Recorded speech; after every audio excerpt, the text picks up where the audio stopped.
software. Give me just a second to see if I can find myself and make sure that this is actually broadcasting. I'll search for myself. Do, do, do, do, do, do. You guys get to listen to me make all kinds of weird noises. Yeah, that's where I am. Come on. Making plaster rocks. Bah,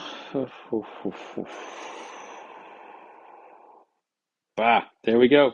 Hey, welcome back to Twitch 65 Hobby Channel. Today, we're going to make some plastic rocks. Last time, we were chunking out some foam, EVA foam, and making rocks. Well, it fits the gap. I really didn't like the way they were coming out. So, um, went to a local hobby shop and found a card shop here in Winston-Salem. It was going out of business, and they had a whole bunch of these Woodland Scenics molds. I don't have the couple different numbers. We're going to work with this one. And I've used something similar in the past, and I really like the way they come out. As you can see, I've played around with a couple of them. So let's go through, what I want to go through tonight is how to prep the mold, how to get the casting in. We'll pull a casting out. There's a little trick to get it out. And then I want to go through two different painting techniques. And I think I know which one I like, but we'll see where it goes from here. So first thing, I just went to the local Home Depot. I bought some sand. I'll probably use what's left over in the backyard. I got some pavers to set. It's paving sand. It's cheap. Also, I had some plaster of Paris. This little 4-pound box is like $10. I went and bought a 50-pound bag for like $25 or something, $27 with tax. So it's a heck of a lot cheaper to buy a big bag. I know a lot of folks use Hydrocal, Plaster of Paris. It's cheaper. Yeah, Woodland Scenics, I like to give them some money, but they're way overpriced. So I like using the sand. I kind of just wiggle the mold into place, and that kind of gives it that three-dimensional support that we're looking for. See the sides up, so you can take some sand and place it under there. Brush the sand out. I'll be getting to the gloves in a little bit. Also seen a lot of folks talk about mold releases when I was doing some research. You don't need mold release. The silicone is not going to adhere to anything except for itself, and once it's cured, it's not going to adhere even to itself. So what you need is what's called wet water, which is just tap water with a drop or two of dishwashing soap in it. You can see the bubbles, and all that's going to do is break down the surface tension. So you get all these nooks and crannies are going to allow the plaster to settle into them. If you don't use wet water or a mold release, which is super expensive, this is just cheapo dishwashing detergent and water. Like this cup here, I put like maybe a drop in there. What'll happen if you don't use that, you might lose some of the detail. That's all. This allows the plaster to flow into all these little nooks and crannies. There's some complex geometries and bends in here. And if you use the wet water, it breaks the surface tension. It allows the plaster to get down in there. Now, what you don't want to have, if you can see here, you got these little pools. I want to make sure I get every little surface covered. See right there, that little surface covered. And then you want to shake off the excess. You just want to have enough there to break the surface tension. We'll put that back in where it's got to go. Set the water aside. I like using a scale. Some people eyeball it. I don't think eyeballing's good. Also, this can be a bit of an irritant. So if you have asthma or something like that, you might want to wear a face mask. It's quite dusty. My hands are pretty dirty, but I also have to go to work tomorrow. work at a bakery, so I kind of like having clean hands, so putting on the nitrile gloves. And what I did is I bought a 3-pack of these. They're bigger than I need, but I mixed one mixed. I added one dry, which I ended up not using, but I used to use this one. So I've got it labeled, so I know to use this one to mix. I've got plaster stuck in the bottom. I like this little scale. It'll measure in grams and ounces, a couple different scales. I like using the gram scale, not because I'm a big metric fan, but 1 or 2 grams is a smaller unit of measure than like trying to measure tenths of an ounce. So I think it gives me a little more accuracy. And for this, you want to put the water in first.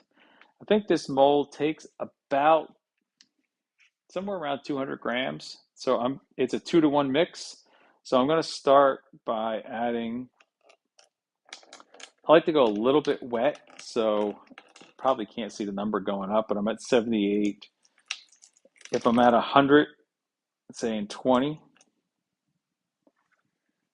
I would need 240 grams of plaster Paris bead at 50-50. I'll go with 200, and that'll leave it a little bit wet. I kind of like that because then I feel like it flows a little bit better. And I'm just using an old spray can lid. And the key is, right, so you want to have the water already in there. You want your mold prepped and something to hold it level. You can use an old towel and wrap it around and hold it in place, but I find the sand works really well, and sand's pretty cheap. Then you want to add the plaster Paris to the water. And so I'm going to tear this out at 120 grams. I want to get somewhere around 200. And I want to add the plaster Paris somewhat slowly because I want it to get wet out by the water. It's going to be too much to get in there, then I'm going to have to mix it. So this lid holds about 100, 186. Like I said, about, there's like 106. I think I said 186. 110, 30, 40, 50. There's 60. 180.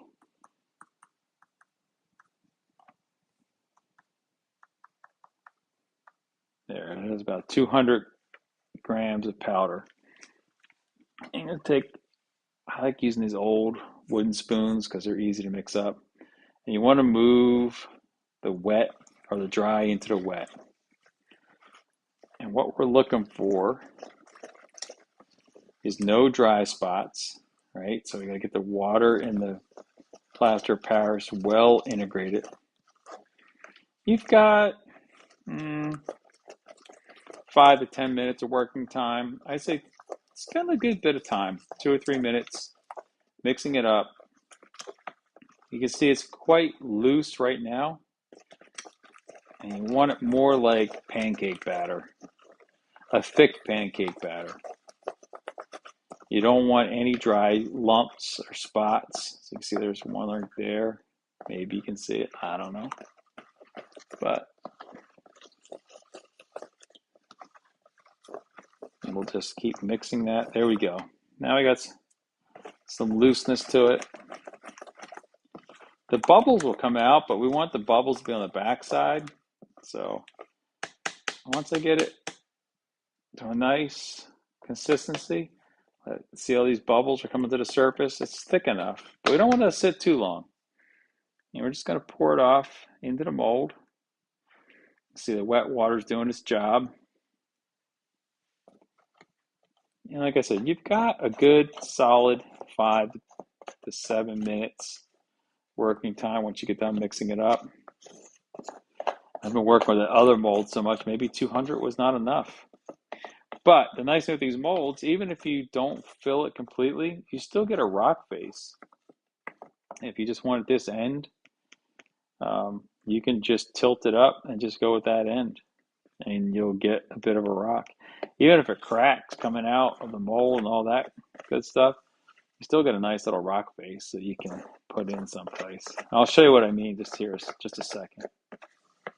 I'll get all this out. And I'm just kind of pushing it up to the edge of the mold. Even if you have a concave shape, it'll just lighten the weight. You'll have to backfill in with whatever method you're using to attach it to the layout. I'll probably use some Sculpt-A-Mold, so I'll make sure I fill that back in so it doesn't crack. And when I get around to the back side of the layout, I've got several of these made up. I'll probably put them in place and then paint them. But this is kind of like a tutorial of how to paint. Normally I throw this outside, throw it into the water, but it'll come up. Use a garden hose. I'm in the basement right now, in the garage. You can see, just trying to tap it and move any air bubbles that are trapped down on the bottom side. The bottom is where all the texture and the grain is. Move that so I don't spill it. We're done with the scale for now, so we'll move that. Try to step on it. So I got 1, 2, maybe like 3 or 4 molds.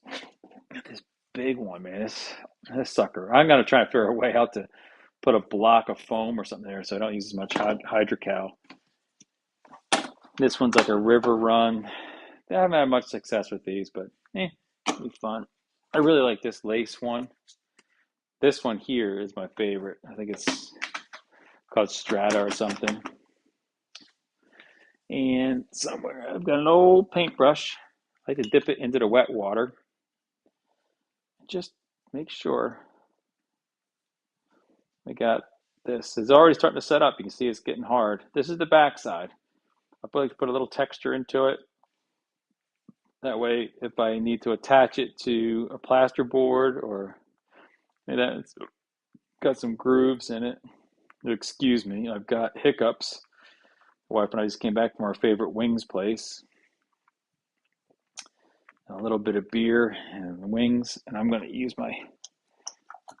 keep my brush from drying out. My water over here. This is just plain tap water on this side. That's, like I said, that's set up, but it's not hard. It's not ready to go. You got to let it sit for about an hour. This one I made up just before we went out to get the wings. So it's been sitting now for close to 2 hours.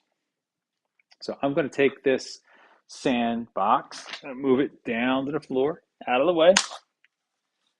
We'll come back with our other casting. This is not the same mold. So I got like 5 different molds, I think. With tax and everything, it was right around $50. So like $10, and there goes the air conditioner coming on. So the back side is kind of rough. You can sand it down if you want. The key to now, this has one small section. This is the section I want. I got things to do with it, so I filled the mold all the way up. The key to demolding these is to stretch them, right? So you just kind of give it a little tug and stretch. I don't know if you can see it. It's coming loose from here. Go all the way around, give it a good stretch, and see the thinner parts will start to release. Then you take your hands on the back side and just give it a gentle push and pull the mold away from the casting. Some of these castings have some really deep reliefs. This one, not so much, although their piece just set. Some people let it go for like 24 hours, but I like to get it out of the mold pretty quick. And if you turn the mold inside out, most of what stuck comes out. Give that a good rinse later, and that'll be ready for before. Take care of these things. If you get all the little chips out, because if you leave them in there, it's going to affect future castings. But these things could last you a lifetime. If you keep it clean and clean it up, you could resell this for people will buy it. But here you go. Here's the casting. So like I said, it's a 2-part casting. I'll take that piece off. Got some flashing here, but it comes right off. Like this has been in the mold for a good 2 hours. I usually take them out after about an hour to 2 hours. I don't generally let them sit overnight because the rubber doesn't allow it to breathe, and you really need to let it sit now for 24 hours to completely cure. So set that aside. This is the one we're interested in. And this is the kind of orientation that I see it working in the layout with a little flat lip, but you can get a whole different look just by turning it. And I don't know if you can see the contrast, but there's all kinds of little fault lines in this. Get rid of some of the clear flash. If you wanted to, like I said, you could break it along a fault line, and now you've got two different rocks. Yeah, it does get boring with the same one, but it's like I got like 4 or 5 of them. I'll play around with it. Now this, like I said, this has got to sit overnight, a couple days, and I'll show you the difference. I've made several of these over the last couple of days. So that's a couple hours out of the mold. This was made a day or 2 days ago. You can already see a difference in color. That's kind of still kind of a dark. It's kind of a gray color. This is more white, like a plaster color. So the longer you let it sit, the more water will off gas. But now you can start to see the detail. This has got a. So if you can tell, this is full of water. Listen. Hear that sound? Versus a little more tinny. There's less water in there. So that is casting real quick 101. And like I said, I'm going to take this one that we just did. This one we just did an hour ago. Let's set that aside. I'm going to do some quick paint. So I have two different options. I've got in the raw plaster, and some folks like to pre-paint with acrylic. I'm going for a gray, a bluey gray, so you can see this bluey gray slate color. And you have just the raw plaster. A lot of folks will use acrylics to stain it. This is an acrylic paint. It's a craft paint. It's a blend of white and black and a little bit of blue, a little bit of Prussian blue. But I really like using concentrated pigments. And I get those from India Ink, right? So I've got a black, I've got a gray. That'll give me a dark gray as my base tone, much like this. But I'm going to thin it down using common household isopropyl alcohol. Don't splurge for the expensive stuff. The 70% alcohol is fine. And that will be my thinner. It'll also allow it to wick into the plaster. I'm going to wet the plaster first. But it'll flash off and dry very quickly so that we can do a little bit of, it'll still be wet enough I can still move it with a wet, damp brush in the ISO, much like you can do with the acrylic. But once the acrylic sets, it's got an emulsion and it's got an acrylic medium, and it makes kind of like a binding system. The inks don't do that. It's just pure pigment. Once it flashes off, it is an acrylic-based ink, but it doesn't have the binder in it. It's just an acrylic medium. So the key is I want a base coat like this. I want to bring out some of the details. So this is going to be my base coat. And then I've got two other colors. My favorite being this ochre yellow. And then I also have a raw sienna. That's going to, you ever see rocks that have kind of a rusty color? Now I'm modeling Pennsylvania. Pennsylvania tends to have more blue slate-like rock. So that's why I'm going with a gray base, a little bit of yellow for, there's some yellowish or dirty brown color, and this will work well when you see what I find to do. And then the rusty color is just the ferrites that are in there. And then I'm going to make up a burnt umber and black, which will be my overall wash to kind of tie it all together. And what I'm talking about is like if you were going for sandstone, I made up a little sample piece. I got it over here on the layout. It's a different mold. It's that lace mold. And I started with an acrylic khaki as a base. And I just took burnt umber, thinned it way down, and just washed over. Once that like this, instead of being gray, it was khaki. Boom, let that go. Then I came back later on and getting powder off my gloves and just put some washes in the dark areas and use the brush to pull some away. I think that makes a nice, if you're doing the Western Desert or sandstone, that's a nice color, but that's not what I'm going for. So let's start with, and I did not bring any paper towels out with me. I'll be right back.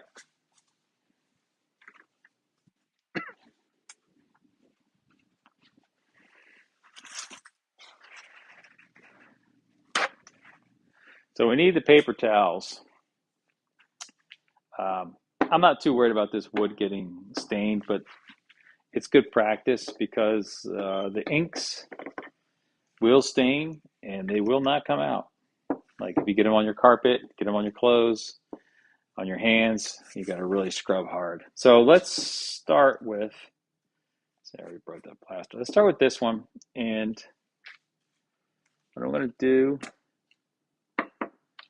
this little palette over here, got a fresh brush, some water somewhere. Here we go. I'm going to give this basically a black wash just to kind of bring out the details. So I've got my carbon black. I take 1, 2 drops.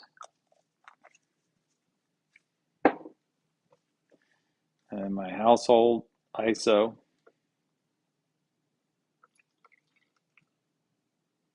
This is about just enough to fill up that little well right there. And that will act like a thinner.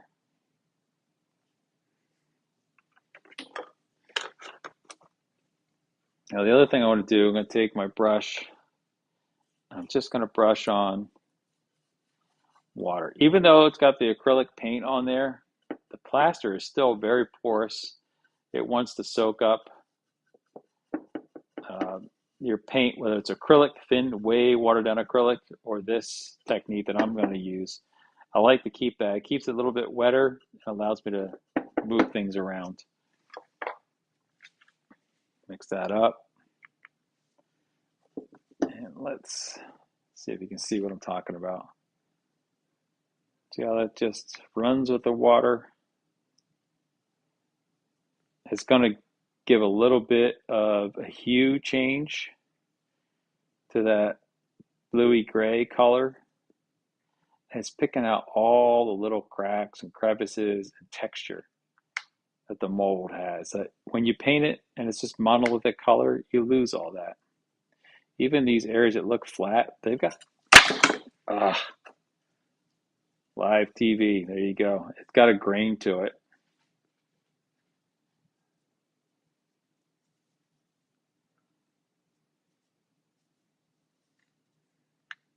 Pick up this. Go quick. Go quick just because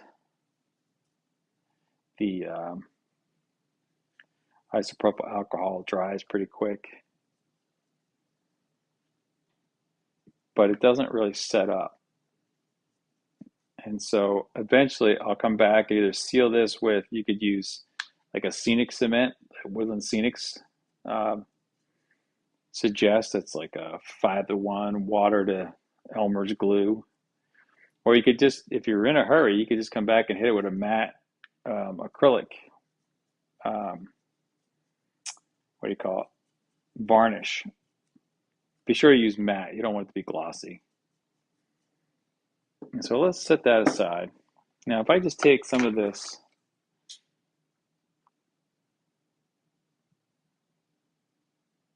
isopropyl alcohol. You can already see how it started, right? Where it was dark and shiny, and now it's absorbing in. Push it around. The plaster is soaking that up. You can take some straight ISO on the brush.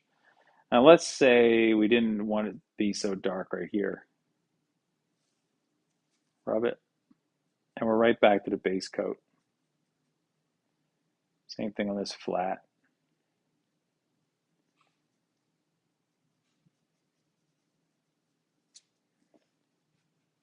Wipe that off. There you go. You could call that done. Let it dry. It's a little too gray for me, so what I'm going to do now is I'm going to mix up a little custom color. And I've got a little jar here, so I'm going to take that same black. Black is a very strong color, so I'm going to go 1, 2 drops. I'm going to take this gray. This is a neutral gray. It's a nice, fairly light gray. And go 1, 2, 3, 4, 5, 6, 7, 8, 9, 10. So 10 to 2 ratio.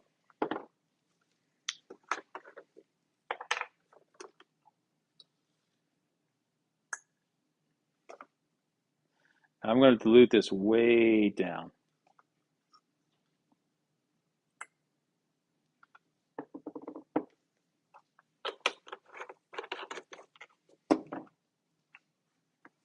You can already see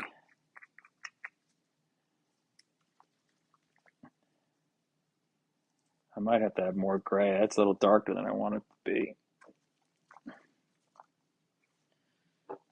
I'm glad I did my test piece. I added a little bit of blue to it. 1, 2, 4, 5, 6, 7, 8, 9, 10. And now we got a 20 to 2. So it's like a 10 to 1 ratio. Like I said, black is super strong color. It's still kind of black. It's almost like a German gray. Again, just tap water. And now you can see how this plaster changes more to that, like, it's like a taupey gray color, not the flat white, but it really shows you where you've applied the moisture, where it's drying out. And I want that so that the plaster stays a little bit more porous, and the water will work its way into the plaster, and it'll help draw the India ink and alcohol in. And all I'm really looking for is a super diluted. I don't want it to be super strong.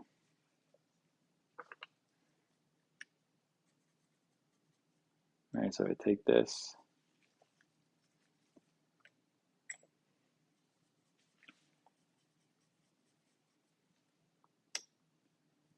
You can almost just like pour it on. And all I'm trying to do is get that base color, get away from that shockingly white plaster color. Kind of works like a speed paint if you're familiar with miniature painting.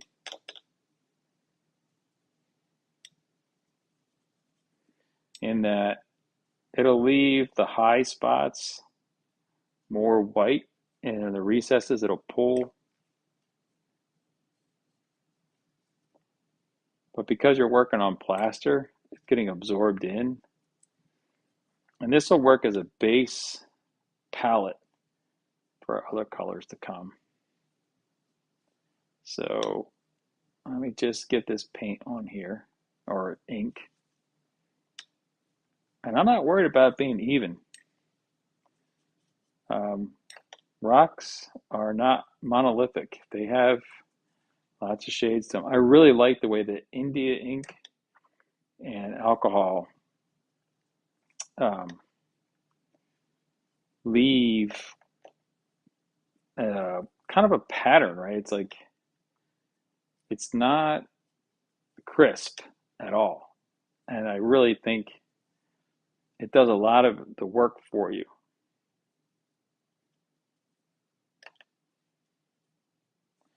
You just don't even try and paint it on, just slop it on.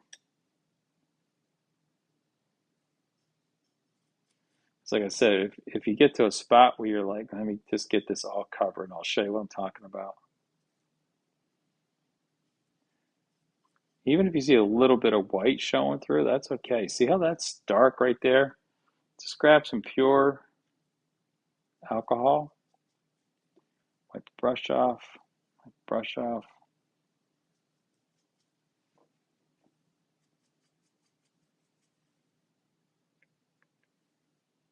I can start moving that around, spreading it out. Where's my big brush?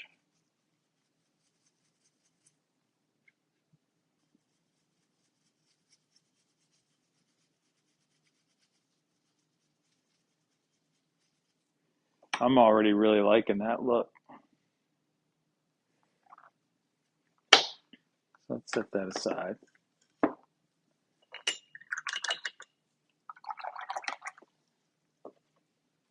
This is not a neat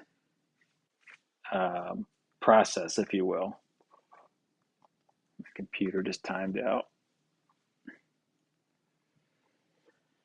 So it's still looking kind of monolithic. And now I'm seeing a spot right here underneath.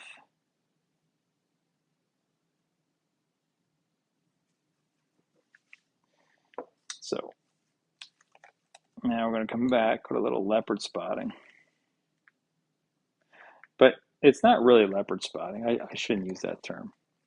That's a woodland scenics term. I'm really going to dilute that raw umber down and use it just very sparingly.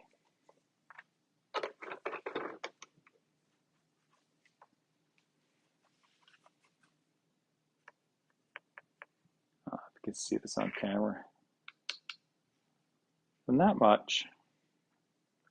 I'm going to find some little like veins of yellow. So like this rock right here, that section is going to be a little yellow, a little over here, a little bit up here. And I know you're like, oh my gosh, it's all yellow. Yeah, but it's going to get toned down. Trust me.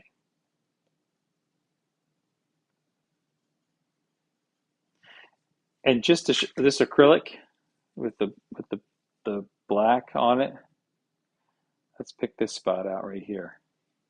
Now it's going to stand out more here because that acrylic's not going to let it absorb in. You're going to have to let it dry.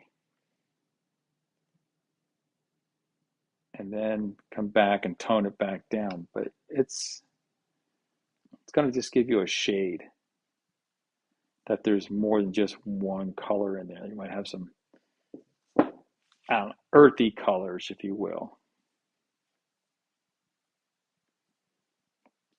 It shows up more on the raw plaster, so you got to be judicious in your use.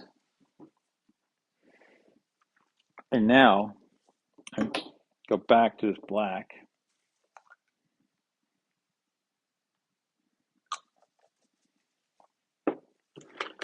I really want to thin this down.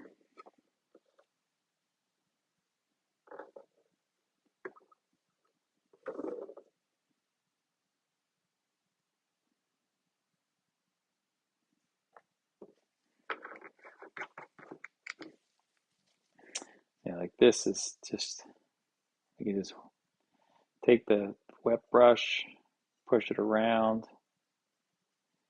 I'll just leave a hint of a secondary color in there. Now for this, do the same thing. Just take some, I call it thinner, but it's just the ISO. Anywhere it looks too concentrated, thin it down. Now we got this black, super thin black. That might even be too thick.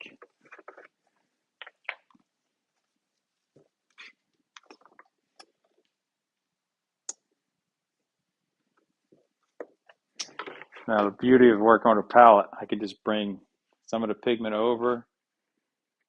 Yeah, see that? Super thin. A little bit of the gray in there to help keep that tone. I'm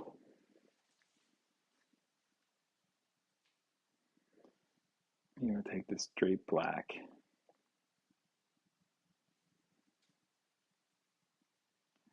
You see, it's very watery. Let's see if we can see this. It's like just putting a hue over the whole thing. And once this all dries, I'll come back. I don't have an example of it. I'll come back and hit it with a matte finish just to lock it all into place, and then come back and dry brush like a light gray or a white to bring out some highlights. And I will probably do that in a separate video, like a full length. Well, it'll be shorter than this. We're going to more detail, get some better close-ups. Bring back like that white highlight right there. The thing I like about painting on the raw plaster, you can just see, right? It just boop, boop, boop. Then when you get all done, it'll be dark. It won't be all the way through the plaster. So if you chip it, you're gonna have a white spot. But if you keep it simple, the grays and blacks, I really like taking the black in here. You can also bring in some greens. They're showing like moss, which depending on how I orient this, I'll bring in some greens. But you really got to thin the green down or tone it down with like a white. You can't do a super bright green. It looks unnatural. There we go. I'm liking that. Now, last little touch, and this is very little of this raw sienna. It's a rusty red color.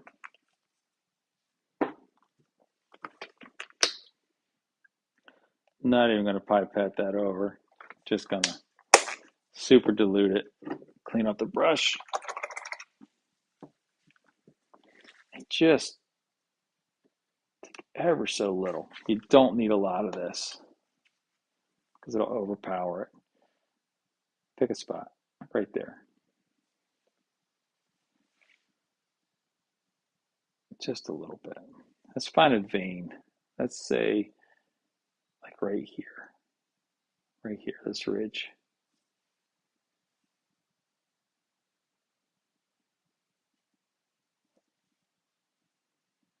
And maybe right up in here. Raw sienna. It's kind of a reddy, rusty color. You don't want it to run too much. Pick a vein. This is more in that leper spot, kind of just being random. Putting a dot, letting the capillary action work for you.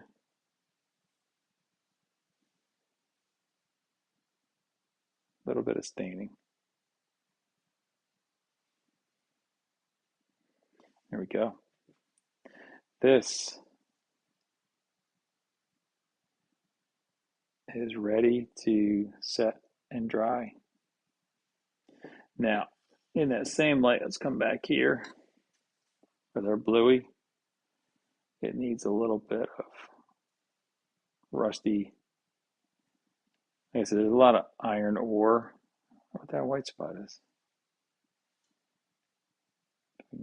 I think that's where maybe some of the enamel or the acrylic paint chipped off. Cover it up.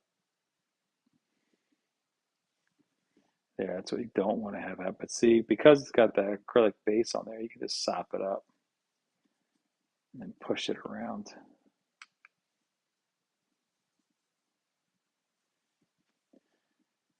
And if you just take even just a little bit of water, you can reactivate the acrylic ink, pull it off. Just use your finger. You're kind of creating your own little highlights.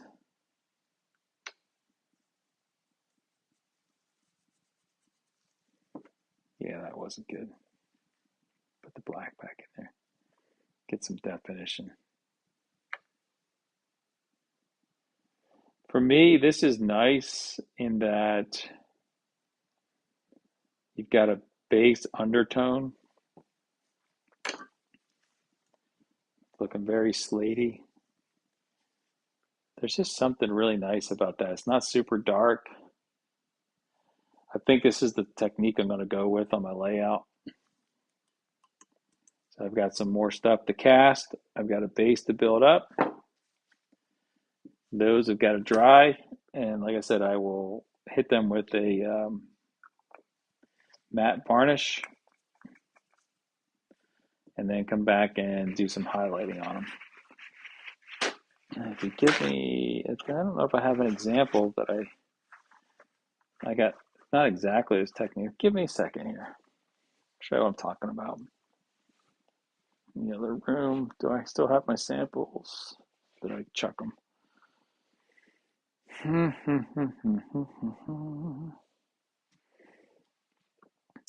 Well, I'm not going to put my hands right on them. I cleaned up.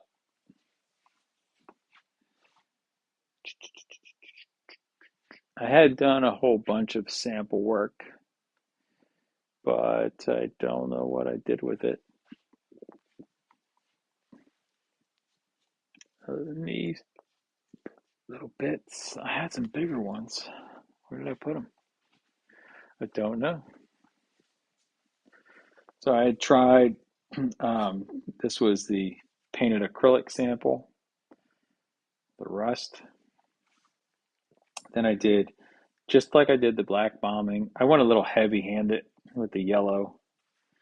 And then this was just playing around with just sepia, just some brown, which I didn't bring in, but certainly a sepia, that's black, a sepia wash. This is actually burnt umber. It's a little more brown.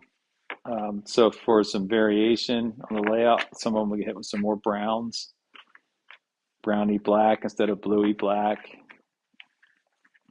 and or even a red black, and that will tie it all together. Well, it won't tie it together. It'll make the rock formations look different, and that's kind of what I want. I don't want it to look all the same. Like I said, even if I use the same rock mold, right? If you put it in the same orientation, you're like, oh, it's a repeat.